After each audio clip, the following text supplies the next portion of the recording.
Hey everybody, welcome back to the front room. Hope you're doing really well, and I'm here with my dad today. Thanks for joining us. Today's sort of a special occasion. We are covering some tracks by Quincy Jones, who passed away a couple of weeks ago, I think at the ripe old age of 89 or 90, right? Yeah. What do you know about Quincy Jones? I knew that he's a producer. Yeah. I didn't, or I don't know if he has much of a music career in terms of his own output, like released by Quincy Jones. Yeah. So that's pretty much all I know about him. Right. I know he doesn't regard like Ringo very well for his musicianship. Yeah, I think it was a few years ago where he came out and said that he thought the Beatles weren't good musicians or something. And yeah, that got some coverage. Well, you told me through the press. Like you probably told me, this producer, this producer, dude. You know what he said about the Beatles, right? Yeah, yeah. And I've heard Quincy Jones be referenced and be talked about by rappers. Oh, really? As well. Okay. Yeah, especially like in the 90s and 2000s. Yeah, I think so. Yeah. I know he's impacted the music industry a lot, but I don't know his sound. Well, pretty much like you, I didn't really know much about him. I knew he was a huge producer. I knew he'd worked with Michael Jackson. Yeah. And I'd heard he'd worked with other, big artists from that same era, I guess. Yeah, I knew about MJ and Did you? Him as well. Yeah. Yeah, but I didn't know who else. And now I found out through reading and whatnot, watching a couple of I watched a documentary on him, that he was a huge figure. He worked with so many people. He wrote stuff for Ray Charles. He worked with Aretha Franklin, Michael Jackson. The list just goes on and on, right? Yeah. So we're going to start off with putting up on the screen a recommendation from one of our patrons, Precious. Right. Yes, and I have that here. So Precious said, next theme suggestion. So she was the one who gave me this idea. In honor of recent death, Quincy Jones Productions. 7 decades of music to choose, ranging from Frank Sinatra to Kendrick Lamar. Mm-hmm. That is quite a range. What a range, man. It couldn't get further than that. Not too much. So, I looked him up, and he started out recording or performing in 1951. How does someone evolve? 1951. That's all of modern music. Pretty much. In terms of... Yeah. That's like post-World War II now. That's pre-rock and roll. Yeah. Pretty much. Yeah. Yeah. That is crazy. Yeah. So he was a trumpet player at first, a big band leader. He became leader of his own big band. Those classic jazz bands that ruled the airwaves in the 40s, right? He became a leader of his own band, I think at age 23 or 25 or something, which was really, really unusual. And so I've chosen a song by Frank Sinatra, who called up Quincy one day in 1964 and said, hey, do you want to produce my next album? And Quincy was like 26 years old and, working with this colossal giant of an artist, Frank Sinatra. Right. So it must have been pretty intimidating for him. Right. Yeah. So the track is Fly Me to the Moon. Which is a track that I know his voice, how he says that title. Yeah. I think when I think of Frank Sinatra, I think specifically of him saying those words, kidding me. But nothing else comes to mind. I'm curious to see if anything pops out at us in terms of the production.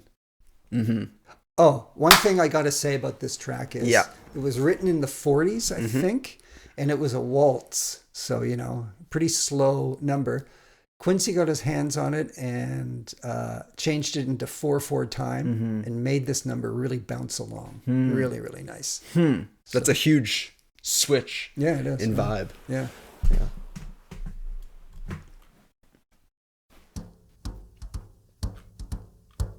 So when did this come out? 64.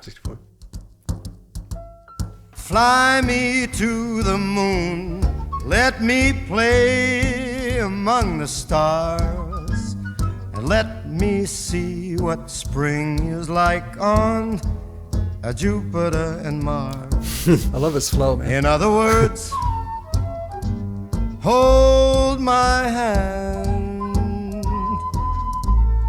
In other words, baby, kiss me. Fill my heart with song and let me sing forevermore. You are all I long for, all I worship and adore. In other words, please be true. In other words, I love you.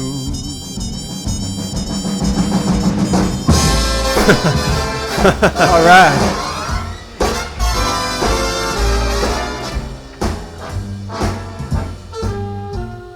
I love how it gets quiet here.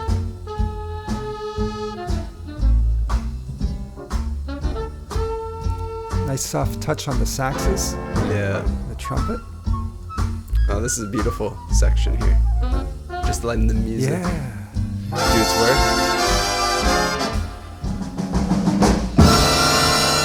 Fill my heart with song, let me sing forevermore.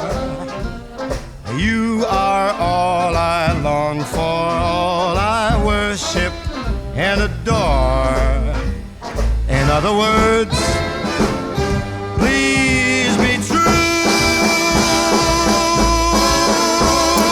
In other words,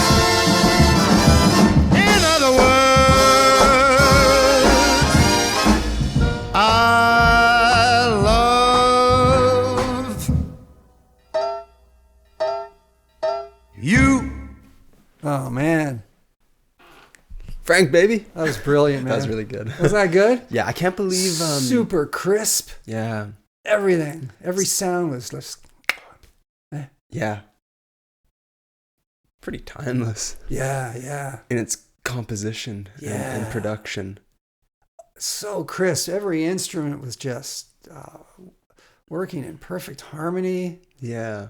The quiet parts and then how things just blasted, you know? Mm-hmm. It's fantastic. And of course, and it's great how you can hear each instrument so distinctly. Yeah. I like that. But while I'm listening to it, Yeah. I'm not really thinking about that. I'm just enjoying it, which is a reflection of a good track, I think. Mm-hmm. Right? Mm-hmm. It had such a fantastic rhythm. It was just, you know? Mm-hmm. Yeah. So foot tappable. Yeah. I'm curious to hear what the song sounds like in, I guess, a waltz, I guess, is 3/4 time. Could be 3/3 time, right? Yeah. I'm curious what that Yeah, sounds like, right? Yeah, what the original was like. But we don't need to do that now. I'll check it out. Yeah. Yeah. Frank has a great voice. Yeah, he doesn't need to belt it out. He's so confident that he just kind of reins his voice in a little bit, you know. Yeah. But is he it's just the considered a perfect crooner? touch. Yeah, he's a crooner. Right. Yeah. So what does that mean? I think a crooner just applies to this big band genre of music, pretty much, where you'd have a male lead backed up by a big band, you know. But isn't it sort of like a style of singing? Like it is. crooning? Yeah. It's this is jazz, right? Yeah. It's a type of jazz. Right. Yeah. Right. Yeah. A lot of jazz singers, even like Ella, that used to be played around the house a bit more back at the old house. Yeah. And they just seem to have such a great natural instinct for music. Mm-hmm. A lot of these jazz singers. Mm-hmm. Mm-hmm. And of course other singers do too. But yeah. I think to navigate jazz music is probably more difficult. It's supposed to be. And challenging than, it's supposed to than be. normal Yeah. pop music or rock music, you know? So that's a great track. It was. It's so tight too. So well produced, so tight. That song was less than 2.5 minutes long. Yeah. But it has so many different great moments. Yeah.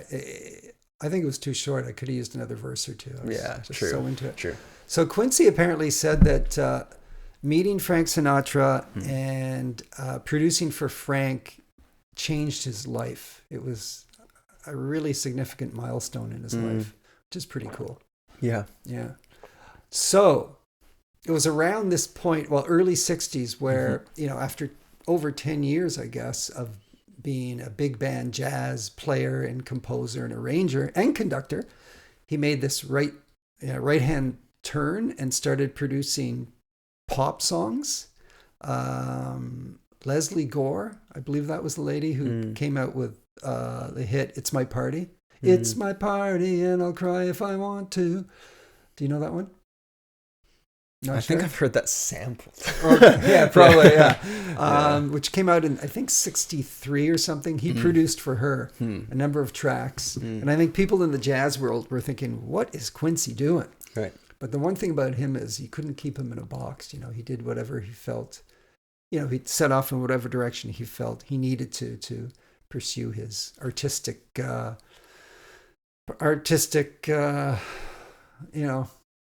will, vision, exactly. So we're gonna go on now and listen to another song. If you can put up the next. I'm so curious of what this is gonna be. Yeah, I know. Like Precious says, Frank Sinatra to Kendrick Lamar. I mean, that's right. It could be anything next. Okay. Yeah. Well, another patron suggestion. Okay. Yeah, and I can get that up. Shall I? Okay. Yeah, if you can put that up now. Oh no, this isn't the one actually. Put up this one from T-Nulb. And the suggestion, well, what T-Nulb says is, I'm going to suggest one in memory of the icon Quincy Jones. He's done so many notable things in music, absolutely. I absolutely love the song 100 Ways. Even if you don't cover it in the channel, I highly recommend checking it out. It's so pure and sweet. So that's the one we're going to do. I don't know the track. It's by somebody Ingram from 81. Okay. So this is Quincy Jones' album, The Dude. Okay. So it's on a Quincy album. Okay. And James Ingram is the featured or collaborative artist. Okay. On that. Cool. So 81, a lot later. Yeah. I do not know what to expect. Yeah. Interesting. Yeah. Almost looks like some cultural art. All right. Let's hit it.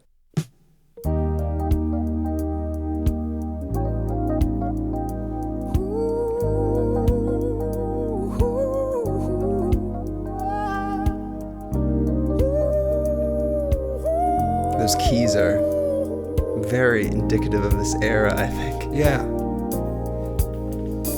Compliment what she does. Send her roses just because. If it's violin she loves, let them play. Dedicate her favorite song and hold her closer all night long. Love her today. Find 100 So is this Quincy ways. singing? No, it's James Ingram. Okay. Don't forget there could be an old lover in her memory. It sounds vaguely familiar. If you But need her so much more, why don't you say maybe she has it in her mind that she's just wasting her time. Ask her to stay. Find 100 ways. There wouldn't be a way to make the sound clearer. You know, it's as clear as it can be. Yeah. Yeah. You'll just blow your only chance. Take the time to open up hear those low horns?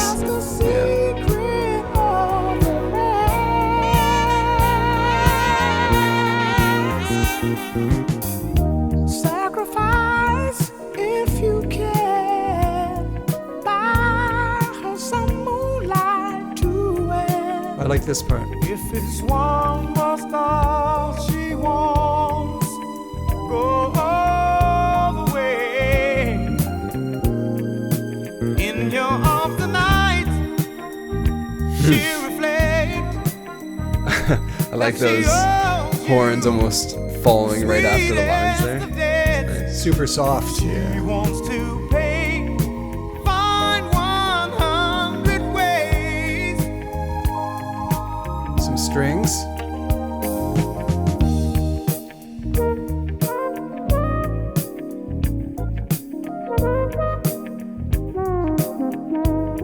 The guitar is used in an interesting way in this track.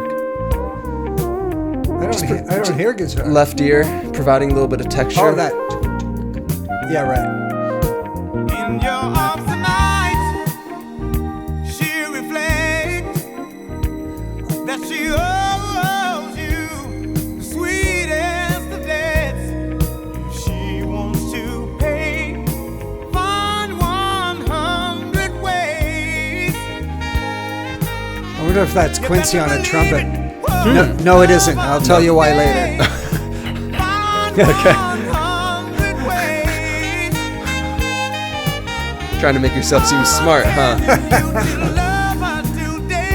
That's an impossible task.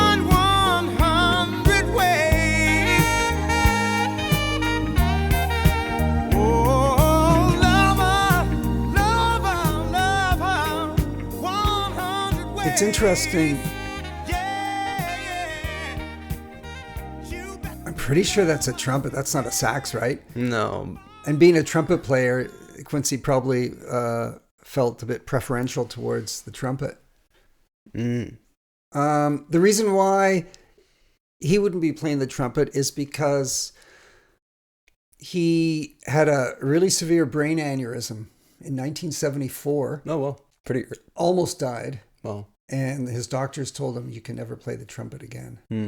He did not take their advice. He went on tour or something, and he played the trumpet and got ill. And then he realized, okay, that's that. So he stopped. He stopped. Yeah, he stopped. Permanently? Yeah. Oh, wow. Yeah. That's shitty. Yeah.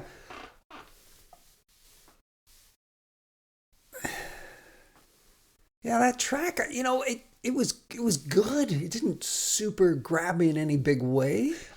So I was trying to, like the actual song. So I was trying to listen to the arrangement and production, it being from Quincy. And trying to see if I could discern anything that was unique or really, really, really cool or, Yeah. I'm not sure. I had it was a bit of a challenge for me, this one. I felt the same pretty early on in the track. I sort of figured that if it's this way a minute in, it probably will be the same. So then my brain sort of shifted to just listening to how things were mixed more so. And I thought that the instruments were mixed really nicely together. Again, I can hear each instrument really well. And I particularly liked how, even though the percussion was very simple, that I could really hear the texture of each individual drum sound as their own. And I feel like sometimes, I mean, this isn't every track, but just with older music, of course, with less good production techniques available, sometimes the drums get a little bit more muddled together. And I think they stood out on this track really nicely. I mean, they weren't complicated or unique or anything like that, but just played clean, crisp, and hit the ear, right? Yeah, I like the arrangement. I thought the horns were. I liked his use of horns. I think that was actually my favorite part of the track. Me too. I was listening to the little interjections of horn here and there. Yeah, it was just pleasant. It was pleasant. It wasn't overdone. Yeah. There was no horn solo, which was kind of a blessing in disguise in a way. It just worked well. It showcased James Ingram's vocals to a high degree, which was nice. Yeah. I think if I heard it again, I'd probably like it more. Okay. So that is from 1981. Okay. Put up the next one. Patron's comment, please. Robin, in honor of Quincy Jones's passing, I would like to suggest some songs to be produced. Baby Come to Me by Patty Austin, James Ingram. James Ingram again. Off the Wall by Michael Jackson, Tomorrow by Tevin Campbell. So I thought we cannot do Quincy Jones without doing Michael Jackson. Yeah. So it is Off the Wall. Off the Wall. Do I know that song? Do you know the cover? I do know the cover after seeing it now. Yeah. It's the album and it's the title track. I always thought that this is a pretty... And Michael Jackson's a cool guy. Like, I wouldn't be able to, polish his shoes type of cool, right? But I'd have to agree with you on that. This, about me or about us? Or, you. And this particular cover, I just thought it was sort of goofy, considering how I know MJ sort of like just after this, I guess, like Thriller era. Yes. And then him as a kid. Like this for me looks like a transitionary period or something. Well, I remember when it came out, right? Uh-huh. I liked the cover. Yeah. I liked his outfit. And of course, for me, it wasn't a transitionary period because he hadn't transitioned yet. Right. True. To the one glove Michael, right? Right. Yeah. And this album, this came out, Kai, when I was at university. And this album was just loved by so many people. I didn't actually know the album. I know the songs, the singles. Right.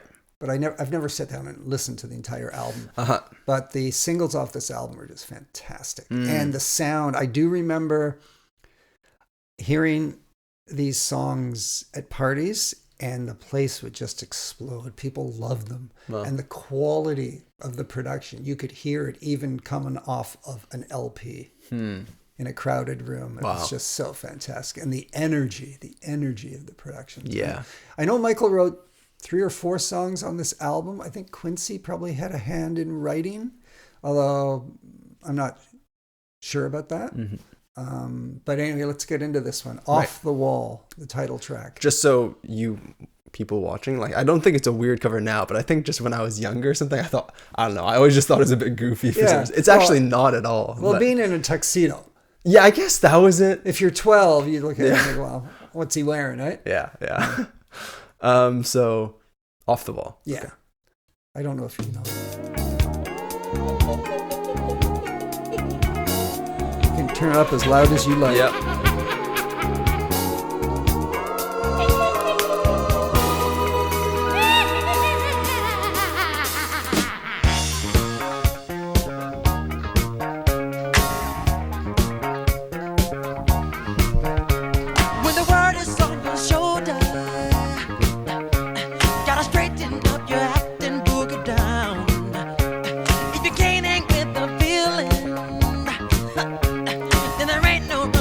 Guitar is so good. I'm really enjoying the claps. Yeah. The bass. So tonight, gotta leave the 9 to 5 up on the shelf and just enjoy yourself. Groove, let the madness in the music get to you. Great harmonies. Like it's so bad at all. Yeah. If you live it off the wall. Like they so bad at all. Live life off the wall. Live your life off the wall. Live it off the wall. You can shout out all you want to. 'Cause there ain't no sin. This is sort of a patented MJ flow here, isn't it? If you take the chance. It's of like Thriller or something. Yeah. I love how right here, it's such a smooth transition, I think. Oh wait, hold on. Wrong spot. It does remind me of Thriller, the song, yeah.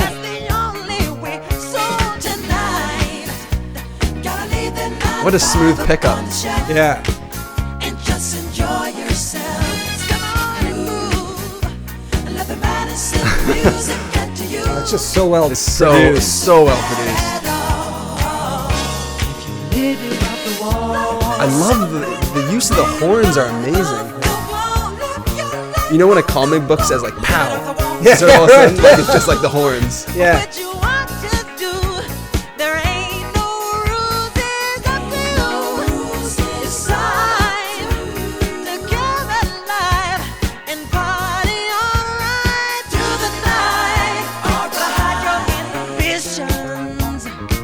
That guitar is so neat. I haven't really heard the bass.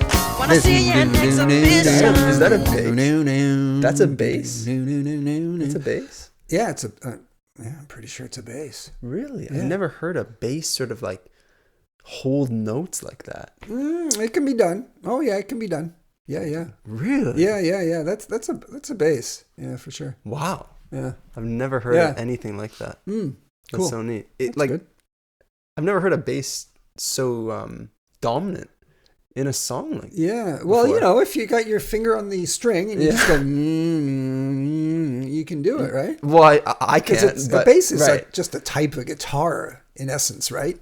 I guess, but I just the way it's played usually doesn't hold the notes the same. No, not Like usually. This one's like gliding from one note to the next continuous. Yeah. Like there's no breaks. Yeah. It's pretty well, crazy. I think it's a bass. If it isn't, it's still very, very well played and really effective. It really adds so much to the track. Yes. Yeah. It adds a little bit of like danger and that coolness as well. Yeah. So this is good. this is very disco-y, but I mean this is the creme de la creme of songs of that era. I mean you can't get better than this. Right. Yeah. In terms of everything really. Yeah.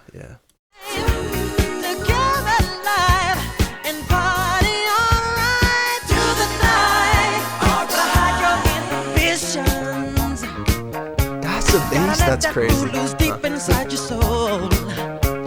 Wanna see an exhibition. Better do it now before you get too old. 'Cause we're the party people night and day. Living crazy, that's the only way. So tonight, gotta leave the 9 to 5 up on the shelf and just enjoy yourself. Let the madness in the music get to you.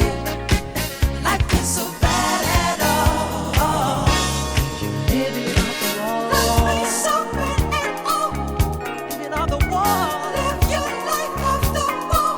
So tonight, gotta leave The amount of 9 to 5 thought up on that the goes shelf into making something like and this. just enjoy It's quite something. Yeah. Let the madness in the music Well, Quincy get to and you. Michael were just Life is so bad at so all. fastidious. Just they worked at it and worked at it, right?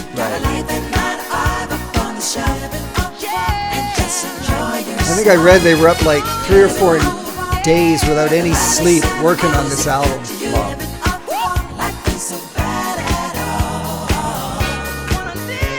There was a bell there. Yeah, there was. Ding. Yeah. Instead, I'm up until 3 a.m. watching YouTube. 3 or 4 nights in a row. How do you do it, man? Yeah. Yeah, great track. Great vibe, eh? Great track. Yeah. Yeah. Well produced. Everything. Nothing. Not a single negative thing you can say. No, so tight. So tight. Yeah. It's pretty universal music. I feel like everyone Yeah. If can you vibe don't with if this, you right? don't like a song like this, there is seriously something wrong with you. Yeah. You know? In your soul. Yeah, exactly. You Yeah. might as well just curl up in the corner, and just wither away, right? So this was Michael's first solo album. Wow. He was still in the Jackson 5, and he wanted Quincy to produce it. Or no, he asked Quincy, do you know who I could get to produce this album? And Quincy said, well, how about me?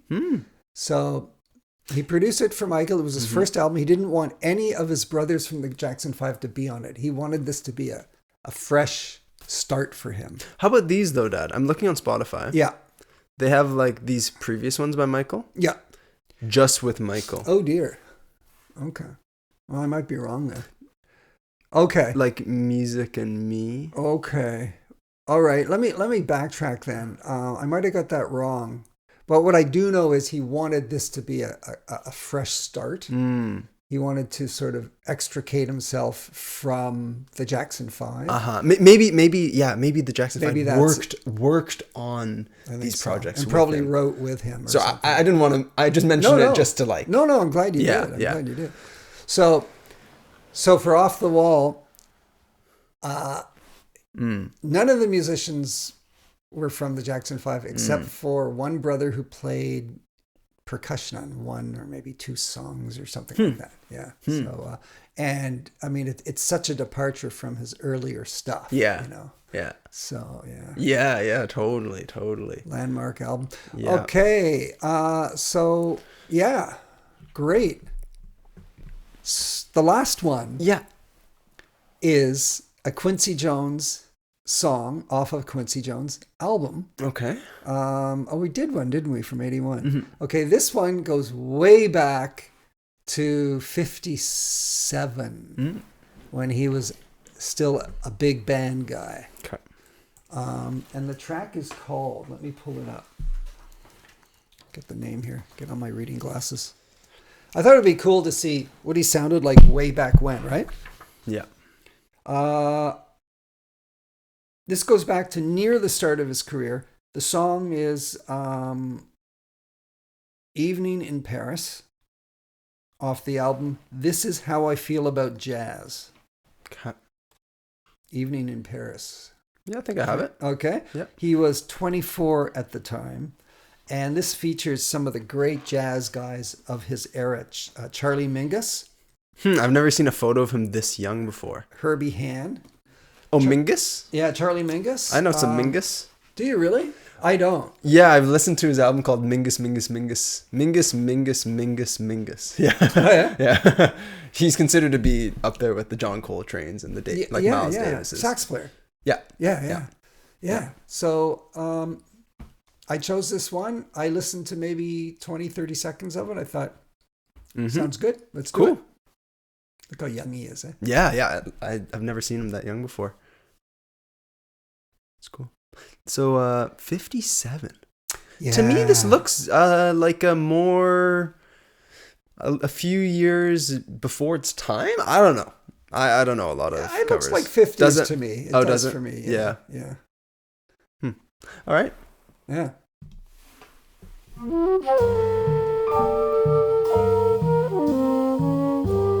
Just sit back and groove to this one. Have you heard this? What? You've heard this? 30 seconds of it? Oh, okay.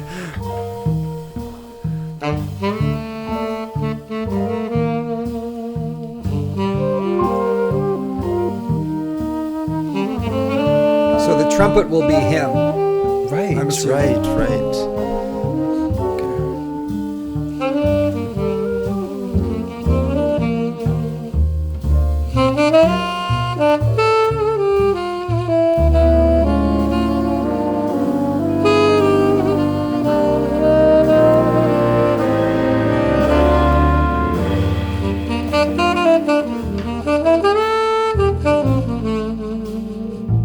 It's an instrumental.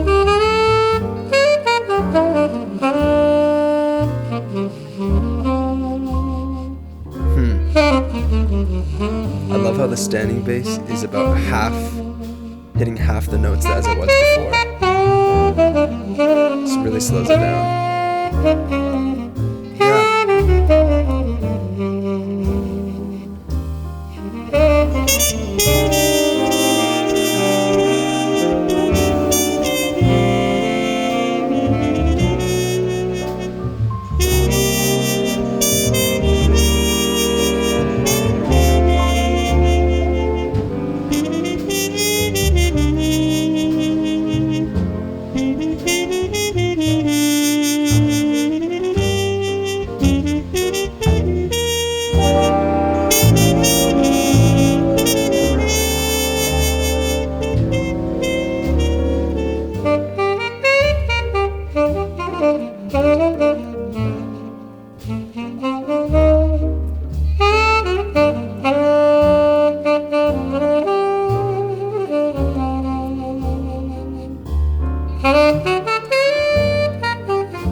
that bass pattern right now. Yeah.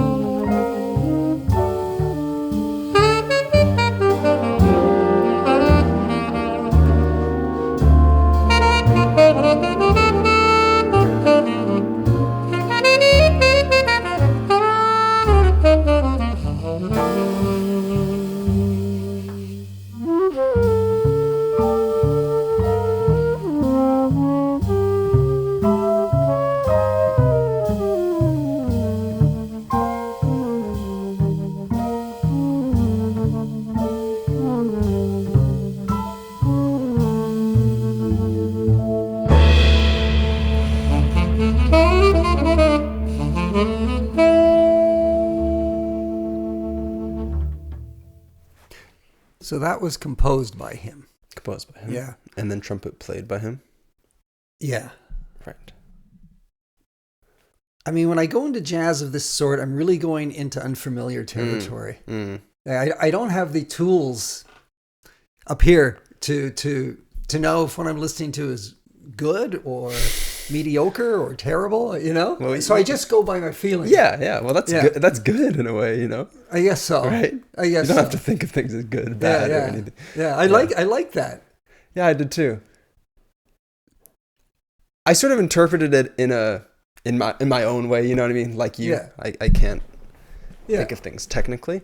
Yeah. So this is like an evening in Paris. Yeah. And the trumpet, all the other instruments other than the trumpet are sort of used as instruments to set the scene.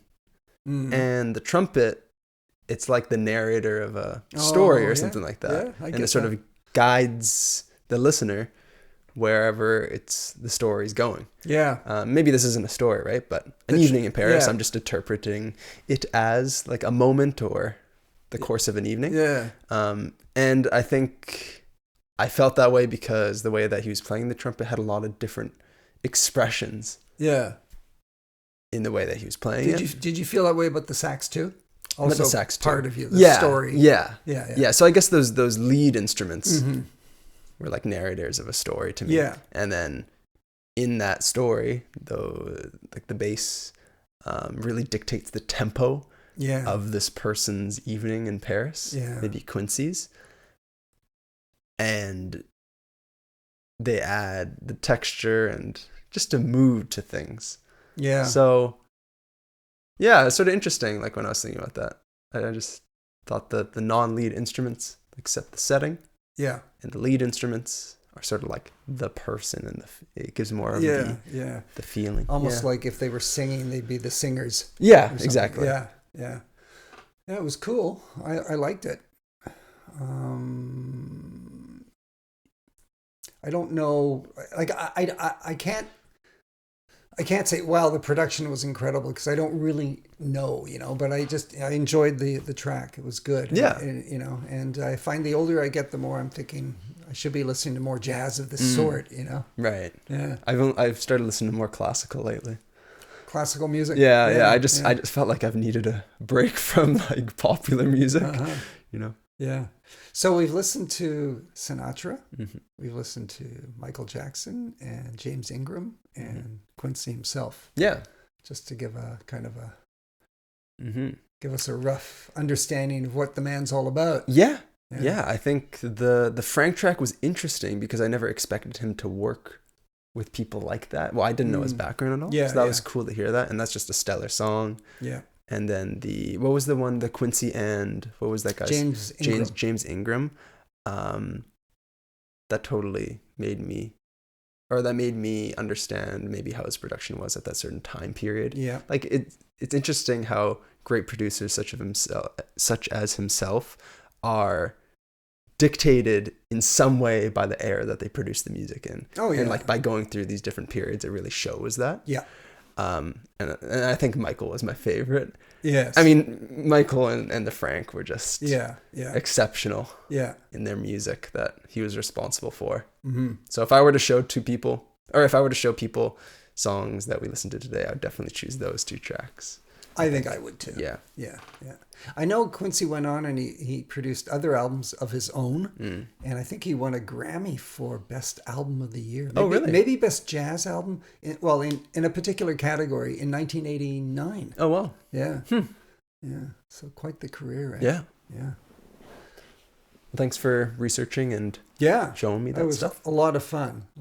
Yeah. Yeah. So hope you guys enjoyed that. If you were new to Quincy, I hope you found out a little bit more about him and got into the groove of his music a bit. Thanks a lot. See you again soon. See ya.